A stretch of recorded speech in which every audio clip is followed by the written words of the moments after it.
నమస్తే మాస్టర్స్.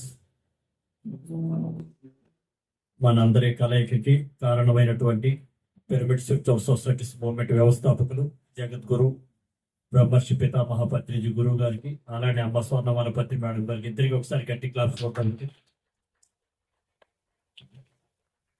మరి ఈరోజు నగరపు వలస ఈ యొక్క గ్రామంలో రవిచంద్ర గారి కుటుంబం మరి ఈ సొసైటీస్ వారికి ఒకసారి గట్టి క్లాప్స్ కొట్టు.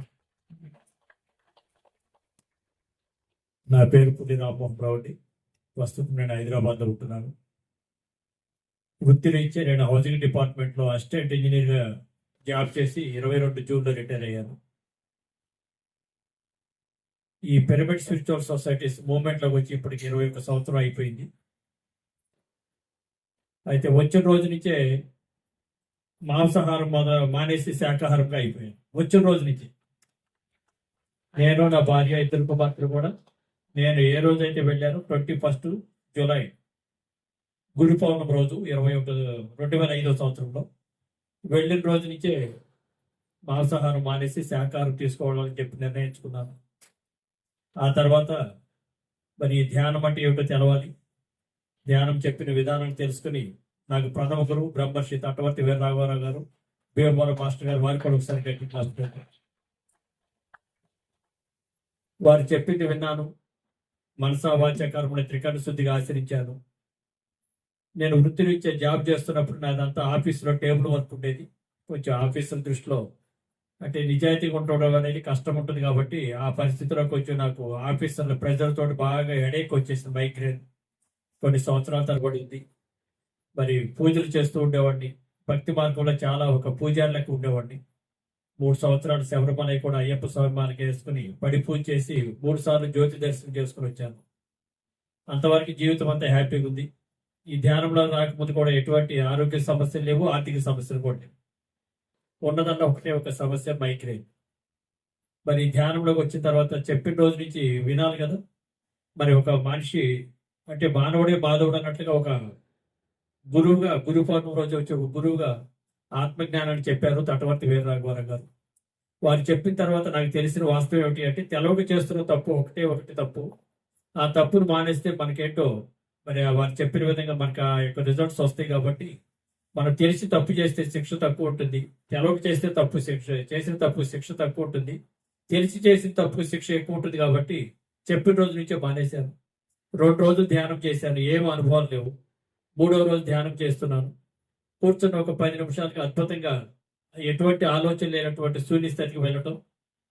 ఆ సందర్భంలో ఒక అద్భుతమైనటువంటి ఎక్స్పీరియన్స్ అయింది. ఏమంటే నాకు తలపైన బ్రహ్మరంధ్రం అంటారు కదా అందరూ, ఈ బ్రహ్మరంధ్రానికి ఒక 3 సార్లు నాకు ఇట్లా ఒక కరెంట్ షాక్ కొట్టినట్టు కొట్టింది. ధ్యానంలోనే ఆ యొక్క ప్రాసెస్ జరిగింది. ఆ యొక్క అనుభవమే నా లైఫ్ టర్న్ చేసేసి ఆ రోజు నుంచి ఆ సంవత్సరాంతా కూడా ఉండేటువంటి మైగ్రేన్ ఇప్పుడు వరకు అది ఎప్పుడు వెళ్ళిపోయిందో ఏమైందో నాకే తెలియదు. సో నేను చెప్పదలుచుకుంది ఏమిటి అంటే ఆ తర్వాత 15 రోజులకు పత్రిజీ గురువు గారిని కలిశాను. వారిని కలిసిన దగ్గర నుంచి నా యొక్క డ్యూటీ ఏమిటి అంటే ఆఫీస్ పని అయిన తర్వాత గురువు గారు హైదరాబాద్లో ప్రతి నెల ఒక 4-5 రోజులు హైదరాబాద్లో ఉండేవాడు. మైక్ కరెక్ట్గా అందరికి వినిపిస్తుందమ్మా క్లియర్గా. 4-5 రోజులు ఉండేవాళ్ళు. ఆ ఉన్నన్ని రోజులు కూడా గురువు గారికి నేను ఒక సేవ చేసుకుంటూ ఉండేవాడు. ఎందుకు సేవ అంటే ఆ తండ్రి మరి ప్రపంచం అంతా తిరిగి వస్తూ ఉండేవాళ్ళు. 24 గంటలు అన్నట్టుగా కాళ్ళు చక్రాలు కట్టుకుని ఎప్పుడు 365 రోజులు తిరుగుతూ ఉంటారు. కాబట్టి ఎందుకో అలా సేవ చేయాలనిపించి సేవ చేస్తూ ఉండేవాడిని. గురువుగారు చెప్పిన వాక్యాలు వింటూ ఉండేవాడిని. గురువుగారి దగ్గరికి ఎవరైనా వచ్చినా కూడా ఒకటే చెప్పేవాడు. ఎవరైనా వచ్చి అందరు కాళ్ళమే పడేవాడు. నేను గమనిస్తూ ఉండేవాడు. వాళ్ళని పట్టుకుని గురువుగారు కొట్టేస్తూ ఉండేవాడు. నా కాళ్ళు ఎందుకు పట్టుకున్నారని చెప్పి అనేవాళ్ళు. తర్వాత నా కాళ్ళు పట్టుకుంటే ఏం లాభం లేదయ్యా, నా కాళ్ళ కొండ దుమ్ము మీకు అంటుకుంటుంది, దీనివల్ల మీకు లాభం జరగదు, నేను మీకు ఆశీర్వదించలేను, నేను నా వల్ల నీకు ఏ ఉపయోగం లేదు, ముందు ఒక ఉపయోగం, నేను తెలుసుకున్న సత్యం మీకు చెప్తాను, దాన్ని ఆశ్రయిస్తే చాలు అని చెప్పేవాడు. అప్పుడు ఈ గురువు గారు మనందరికీ చెప్పారు కదా, ధ్యానం అంటే శ్వాస మీద ధ్యాస, అంతే కదా. అది దాన్ని కూర్చోవటం అలవాటు చేసుకోండి, శ్వాస మీద ధ్యాస పెట్టండి, నీ శ్వాసే నీ గురువు అని చెప్పారు. ఇంకో విషయం చెప్పేవారు, నా పదాలు పట్టుకోండి, వినండి, అర్థం చేసుకోండి, ఆచరించండి, ఆచరణకి కండి అని చెప్పేవారు. ఇంకోటి కూడా చెప్పేవారు, no complaint, no judgment, accept. ఇంకా కూడా మనకు కొన్ని కొటేషన్ చెప్తూ ఉండేవాడు.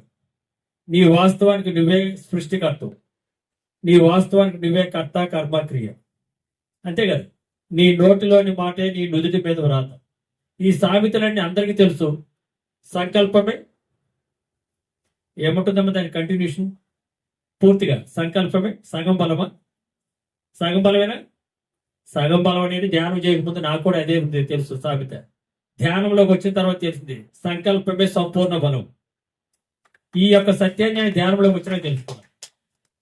సో ఈ ధ్యానంలోకి వచ్చిన తర్వాత ఇవన్నీ తెలుసుకున్న తర్వాత వచ్చిన 3వ రోజు నుంచి నా లైఫ్ టర్న్ అయిపోయింది. ఇంకా ఆ తర్వాత గురువుగారు ఒక సందర్భంలో చెప్పారు, వేరే వాళ్ళు చెప్తుంటే నేను వింటూ ఉండేవాడు. మనం ఎప్పుడైతే క్రమం తప్పకుండా ఎవరైతే 41 రోజులు ఈ ధ్యానాన్ని ఎవరైతే ఒక్క రోజు కూడా గ్యాప్ లేకుండా గంటల కొద్ది ధ్యానం చేస్తారో వారి మాటే మంత్రం కాబడుతుంది, వారి మాంసపిండం మంత్రపిండం కాబడుతుంది, వారి వాక్కు బ్రహ్మవాక్కు కాబడుతుంది అన్నారు. ఆ ఫలితాలు మనందరికీ వచ్చినాయి రాలేదు? గురువు గారిని చూసిన వాళ్ళు ఎంతమంది ఇక్కడ? ఓ చాలా మంది ఉన్నారు. చూడని వాళ్ళు కొద్దిమంది ఉన్నారు. అయితే ఈ రోజు ఇక్కడికి వచ్చారంటే కూడా మన గత జన్మలో ఈ ధ్యాన మార్గంలో ఉన్నాము.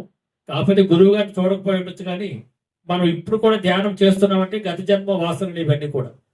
మనం ఈ జన్మలో పత్రిజీ సారుతో కలిసి జర్నీ చేసిన వాళ్ళు, మరి పత్రిజీ మార్గంలో ప్రయాణం చేస్తున్న వాళ్ళందరూ కూడా వారు చెప్పింది ఒకటేనండి, నీ శ్వాసే నీ గురువు, నీ జీవుడే నీ దేవుడు, నీ దేహమే నీ దేవాలయం, సమయమే సాధన, సహనమే ప్రగతి, అనుభవమే జ్ఞానం, దానమే ధర్మం, ధర్మమే పుణ్యం. 9 జ్ఞాన నవరత్నాలు ఇచ్చారు. ఇవి మీ అందరికీ తెలుసు. వీటిని విని సక్రమంగా అర్థం చేసుకుని ఎవరైతే క్రమం తప్పకుండా సాధన చేస్తారో ఇంకా మనం ఎక్కడ వెతకవలసిన పని లేదు. మనం ఏదనుకుంటే అది జరిగి తీరుతుంది. అది నా లైఫ్లో నేను ఎన్నో అనుభవాలు పొందాను. పత్రిజీ గురువు గారు ఒక వ్యక్తి కాదు, ఒక శక్తి అని చెప్పేసి ఆయన సత్యాన్ని కూడా నేను నా కళ్ళారు ఎన్నో చూశాను వారితో. కానీ మనకి ఏనాడు కూడా గురువు గారికి ఫుల్గా మంచి ఒక మహా గొప్ప వ్యక్తి, గొప్ప శక్తివంతుడు మనకి ఎవరికి చెప్పలేదు. ఎందుకంటే మనం ఎదగాలి కాబట్టి ఒకటే చెప్పేవారు, నువ్వు కూర్చొని సాధన చేయటం మొదలుపెట్టినప్పుడు నీకు సిద్ధులు వస్తాయి. ఆ సిద్ధులు వచ్చినప్పుడు దాన్ని లోక కళ్యాణం కోసమే ఉపయోగించాలి, నీ కోసం నిస్వార్థం అంటే స్వార్థంగా దాన్ని దేన్ని ఉపయోగించకూడదు అని చెప్పేవాడు. సో అది వినటం, ఆచరించడం. మరి గురువు గారు సిటీలో ఉన్నప్పుడు ఎక్కడ ఏదన్నా ఒక డేట్ ఉందంటే నేను రామ్మోహన్ రావు ఈ సిటీలో నేను ఈ రోజు ఉంటున్నానయ్యా, ఒక ప్రోగ్రామ్ చేయాలంటే ప్రోగ్రామ్ చేసేవాడు. ధ్యాన గ్రామీణం అంటే ధ్యాన గ్రామీణం చేసేవాడు. ధ్యాన ఆరోగ్య భాగ్యనగరం అంటే ధ్యాన ఆరోగ్య భాగ్యనగరం చేసేవాడు. ఇట్లా గురువు గారు ఏం చెప్తే అది ఎస్ అంటే వేగం నో అనే ప్రసక్తి లేదు. తెలుసు కదా మీ అందరికి 18 ఆదర్శ సూత్రాలు ధ్యాన జగత్ మ్యాగజైన్ మీరు అందరూ చదువుతూ ఉన్నారు. ధ్యాన జగత్ మ్యాగజైన్ ఐడియా ఉందా అందరికి? 18 ఆదర్శ సూత్రాలు, 13 వ్యక్తిగత సూత్రాలు, 9 జ్ఞాన నవరత్నాలు. ఇవి అందరూ కూడా ప్రతిరోజు చదవాలి, వాటిని అర్థం చేసుకుంటే చాలు. పత్రిజీ ఎంత స్థితికి ఎదిగారో మనం కూడా అంత స్థితికి ఎదగలుగుతాం. మరి భూమండలం మీద పత్రిజీ లాంటి గురువు లాంటి వాళ్ళు గురువులు కొన్ని వేల కాదు లక్షల మంది ఉన్నారు. ఎన్నో ఆధ్యాత్మిక సంస్థలు ఉన్నాయి. మరి ఈరోజు పిరమిడ్ స్పిరిచువల్ సొసైటీస్ మూవ్మెంట్ ఒక్కరిగా స్థాపించి 40 సంవత్సరాలు భార్య 2 కుమార్తెలు ఉన్నప్పుడు కూడా మంచి ఉద్యోగాన్ని వదిలిపెట్టి రిజైన్ చేసి నేను ఈ భూమి మీదకి వచ్చిన జన్మ కారణం ఈ ఉద్యోగం చేయటం కాదు, నేను ధ్యానం ప్రచారం చేయాలని వారు సంకల్పించుకొని మరి ఒక్కరిగా మొదలుపెట్టి 40 సంవత్సరం ఏకదాటిగా నిరంతరము మరి 365 రోజులు 24 గంటలనగా ప్రపంచం కోసం అందరూ ధ్యానుడు కావాలి, ఆత్మజ్ఞానుడు కావాలి, శాకాహారులు కావాలనే మహాసంకల్పంతో తిరిగి మరి 22 జూలై 24th నాడు ఫిజికల్ గా ఈ భూమి మీద నుంచి ఇంకా నాకు పని అయిపోయింది అని చెప్పేసి మరి పై లోకాలకి సత్యలోకాలకు వెళ్ళిపోవడం జరిగింది. ఆ తండ్రికి ఒకసారి గట్టి క్లాస్ కొట్టు. ఇక్కడ మనం గమనించుకోవాల్సింది ఏమిటి అంటే జూలై 24th అంటే జూలై అంటే 7 24/7 అంటే గురువు గారు ఎక్కడో లేరు, ఇక్కడ మనందరితో ఉన్నారు గురువు గారు. పత్రిజీ చైతన్యం ఈవేళ భూమండలం మొత్తం వ్యాపించింది. అప్పుడు ఒక వ్యక్తిగా ఒక అనిపించేవాళ్ళు ఫిజికల్ గా, కానీ ఈ రోజు వారి చైతన్యం భూమండలం మొత్తం వ్యాపించేసింది. ఈ విషయం ఎందుకు చెప్తానంటే వారు లేకున్నప్పుడు కూడా ఈవేళ పిరమిడ్ స్పిరిచువల్ సొసైటీస్ మూవ్మెంట్ లో మన వాసు గారు ఇక్కడ యజ్ఞం చేశారు 3 రోజులు. మరి ఎన్నో యజ్ఞాలు జరుగుతున్నాయి, ఎన్నో ర్యాలీలు జరుగుతున్నాయి, ఎన్నో క్లాసులు జరుగుతున్నాయి. మనందరికీ తెలుసు ఎక్కడ కూడా మూవ్మెంట్ లో గురువు గారు ఉన్నప్పటికంటే ఇంకా ఎక్కువగా కొత్త వాళ్ళు వచ్చి కార్యక్రమాలు అద్భుతంగా జరుగుతున్నాయి. కారణం ఏమిటి? వారికి ముందుగా దివ్య దృష్టితో వారికి తెలుసు, ఈ భూమండలం అంతా నేను అనుకున్న సంకల్పం నెరవేరాలంటే దీనికి ఒక అస్త్రం కావాలి, ఆ అస్త్రము బ్రహ్మాస్త్రమై ఉండాలి అని చెప్పేసి వారి ఆలోచన పరంగా 2017లో మరి ఒక పిఎఫ్సి ఛానల్, మనకు ఒక టీవీ లాంటిది ఉంటే ఆ మీడియా ద్వారా నేను అనుకున్న సంకల్పం, మనందరి సంకల్పం ఏదైతే ఉందో అది నెరవేరడానికి అవకాశం ఉంటుందని మరి 2017లో వారు సంకల్పం చేయటం, ఆ తర్వాత 24 గంటల్లో మనకి అది సెంట్రల్ గవర్నమెంట్ నుంచి రిజిస్ట్రేషన్ కాబట్టి రావటం, 2018లో యూట్యూబ్ ఛానల్ గా మొదలుపెట్టి మరి 2021 వచ్చే వరకల్లా మన గ్రేట్ మాస్టర్ నందప్రసాద్ గారు, వారికి కూడా ఒకసారి గట్టి క్లాప్స్ కొడతాం. మరి నందప్రసాద్ గారు, నవకాంత్, ఆనంద్ గారు వారి ఆధ్వర్యంలో దీనికి ఒక కమిటీ వేసి డైరెక్టర్ గా వారిని నియమించి మరి యూట్యూబ్ ఛానల్ ని శాటిలైట్ ఛానల్ గా 3 సంవత్సరాల్లో మరి ఎన్నో వేల మంది పిరమిడ్ మాస్టర్ల ఆర్థిక సహకారంతో మరి ఈవేళ ప్రపంచవ్యాప్తంగా ఒక తెలుగువాడు వెలుగువాడు అన్నట్లుగా ప్రపంచ దేశాల్లో ఎక్కడ తెలుగువాడు ఉంటే అక్కడ ప్రతి వారింటికి పిఎంసి ఛానల్ తలుపు తడుతూ మరి ఈవేళ గ్లోబల్ గా కూడా పిఎస్ఎస్ మూవ్మెంట్ డెవలప్మెంట్ అవుతుందంటే that is PMC channel, that is పత్రిక్. మరి ఆ ఛానల్ మరి ప్రస్తుతం బంజారాస్ రోడ్ నెంబర్ 10లో ఉంటుంది. మరి దానికి ఒక పర్మనెంట్ అడ్రస్ కావాలనుకున్నాము. సో మాస్టర్లందరి సహకారంతో మరి ఒక పదవి అంటే ఒక బాధ్యత. నేను పోయిన సంవత్సరం జూలైలో నేను ఈ పిఎంసి ఛానల్లోకి ఎగ్జిక్యూటివ్ డైరెక్టర్ రావడం జరిగింది. రావటమే తిరుపతిలో సెప్టెంబర్ తిరుపతిలో యజ్ఞం జరిగింది. ఇంకా ఆ తర్వాత నుంచి మళ్ళా అలా పిఎంసి ఛానల్ కోసం వీలైనంత వరకు శాయశక్తుల టైప్ కేటాయించి వర్క్ చేయటం, డైరెక్టర్లు, ట్రస్టీస్ అందరు కలిసి చాలా అద్భుతంగా గురువు గారు ఏదైతే వారు వాక్కుందో బీబీసీ ఛానల్ అన్నట్టుగా ఆ ఛానల్ అలా దేదీవ్యమానంగా మాస్టర్లందరి సహకారంతో బ్రహ్మాండంగా నడుస్తూ ఉంది.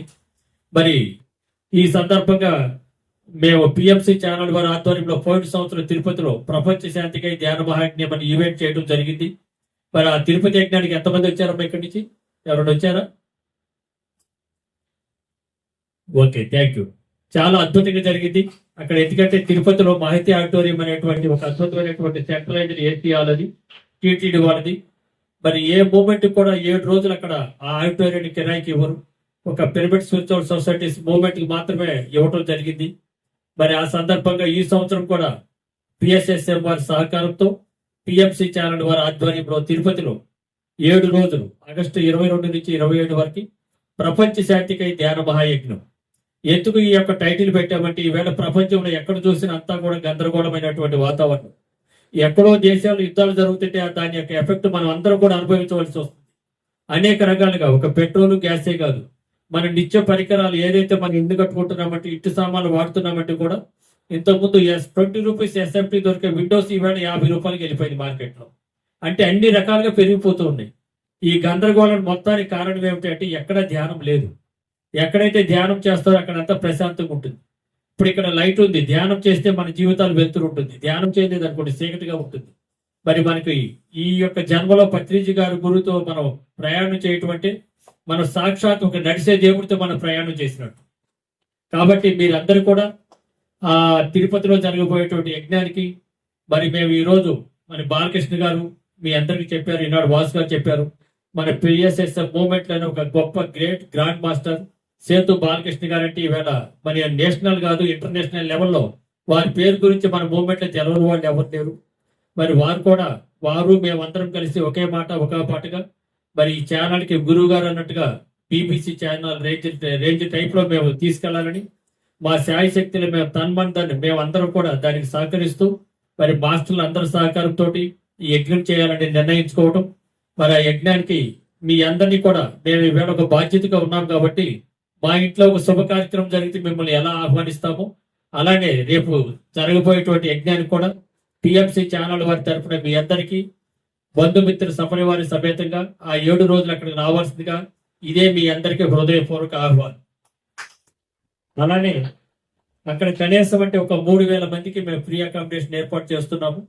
మరి మీ అందరికీ తెలుసు అక్కడ మార్నింగ్ బ్రేక్ఫాస్ట్ కానీ లంచ్ కానీ డిన్నర్ కానీ 7 రోజులు ఆ యొక్క డైనింగ్ హాల్లో చక్కని కమ్మని రుచికరమైనటువంటి విందు భోజనాలు కూడా ఏర్పాటు చేయడం జరుగుతుంది.